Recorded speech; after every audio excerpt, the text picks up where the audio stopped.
a niños, adolescentes, abusos contados muy detalladamente mediante investigaciones sendas, prolijas de Paola Ugaz y Pedro Salinas, corre peligro. Es lo que nos están anticipando y por eso vamos a conversar con el doctor José Ugaz para que nos diga qué es lo que ocurre, por qué el caso correría peligro. Doctor Ugaz, ¿cómo está usted? Buenas noches. Buenas noches, Jaime. ¿Cómo le va? Bien, aunque preocupado porque los datos que nos alcanzan respecto al caso Sodalicio son preocupantes. Usted nos podrá explicar mejor por qué corre peligro el caso. Bueno, yo diría que corre peligro una vez más. No es la primera vez que se trata de boicotear este caso. No es gratuito que estemos casi de los 6 años y se haya avanzado muy poco porque la defensa de los imputados en todo momento ha estado tratando de obstaculizar con el contubernio de algunos funcionarios que propiciaron archivamientos, etcétera, y ha tomado mucho esfuerzo llegar a este punto en el que finalmente un fiscal de crimen organizado, como es el doctor Castañeda, viene conduciendo una investigación. Y cuando justamente estamos avanzando de manera firme y sostenida, ahora dicen que ya se venció el plazo y que el caso se tiene que detener porque ha transcurrido un determinado tiempo sin que se haya cerrado. Y aquí yo quería recordar, Jaime, que esta primera investigación para el caso del Sodalicio se abre el 23 de octubre del año 2015, precisamente a raíz de la publicación del libro de Pedro Salinas y Paola Ugaz. Se abre de oficio una investigación y se abre por delitos sexuales, por delitos de violación, que por supuesto ya estaban prescritos, como suele ocurrir muchas veces en casos de pederastia y de abuso sexual de este tipo. Así es. Esa denuncia, que se inicia de oficio, recibió una ampliación cuando presentamos en nombre de varias víctimas una nueva denuncia, ya no por delitos sexuales, porque éramos conscientes que habían prescrito, sino por delitos de lesiones graves mentales, delito de secuestro y delito de asociación ilícita para delinquir en el contexto de una organización criminal. ¿Qué hace la Fiscalía en ese momento? Desagrega las dos denuncias y archiva la primera, que empezó en octubre del 2015, y dice la fiscal literalmente que a partir del 31 de mayo del 2016, esta fecha es muy importante, a partir del 31 de mayo del 2016 empieza a contarse el plazo de esta nueva investigación por secuestro, lesiones y crimen organizado. ¿Qué dice la ley de crimen organizado? Que una investigación preliminar en casos de esta naturaleza de organización criminal puede tener un primer plazo de 36 meses de investigación, es decir, 3 años, y se puede duplicar el plazo si es necesario por un tiempo igual, es decir, 72 meses, que quiere decir 6 años. Si la investigación, declarado por la Fiscalía y aceptado por los imputados, empezó el 31 de mayo del 2016, debería vencer lógicamente el 31 de mayo del año que viene. Ya, a ver, entendimos claro, porque 16, 6, 22, estamos 21. Matemática. Así es, pero ¿están usando la fecha anterior de la primera denuncia? O sea, están tratando de mezclar. Por eso, pues, claro.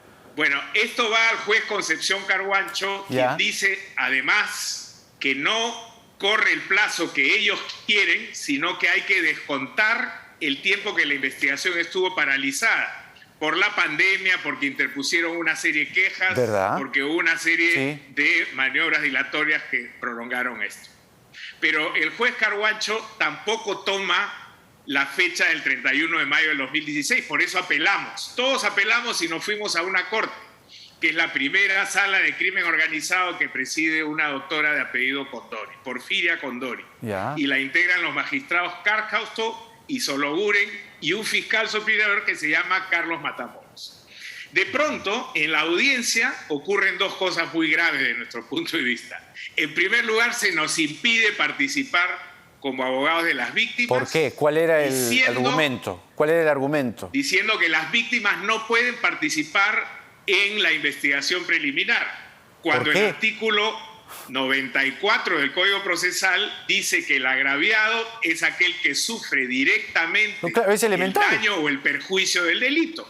Es elemental. Y más aún, el artículo 95B del Código Procesal dice que se debe escuchar al agraviado en todos aquellos casos que pueden afectar sustancialmente. Ya, pero entonces ahí estamos hablando de infracciones de los propios magistrados o de esta sala.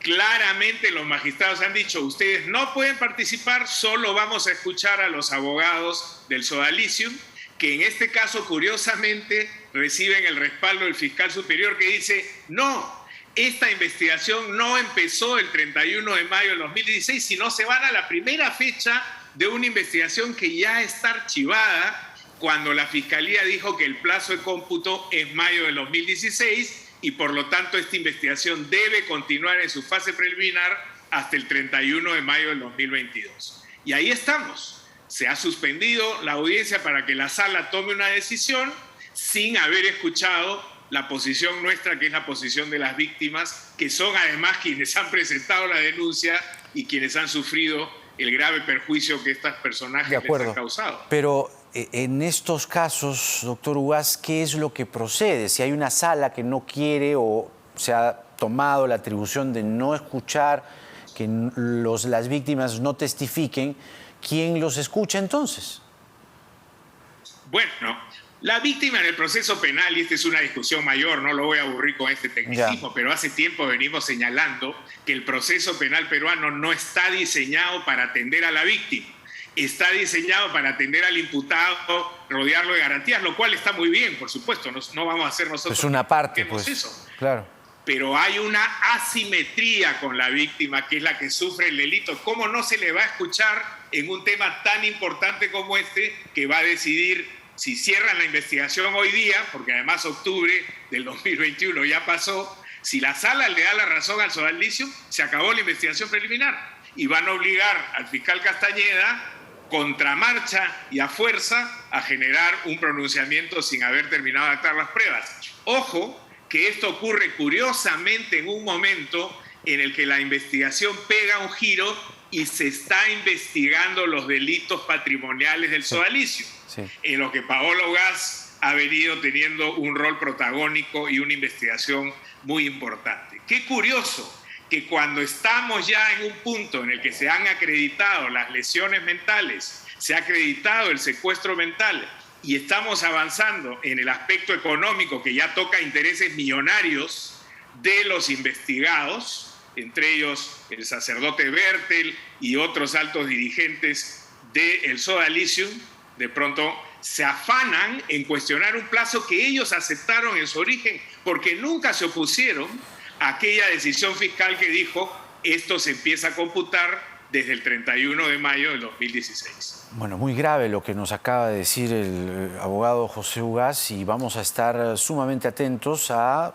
las diligencias próximas y a las acciones que el equipo de abogados de las víctimas del Sodalicio, pues como siempre, además lo hemos hecho aquí, puedan testificar. Muchas gracias, doctor Ugaz, por esta voz de alerta. Gracias a usted, Jaime. Que tenga usted muy buenas noches. Muy buenas noches. Tremendo, realmente. Tremendo.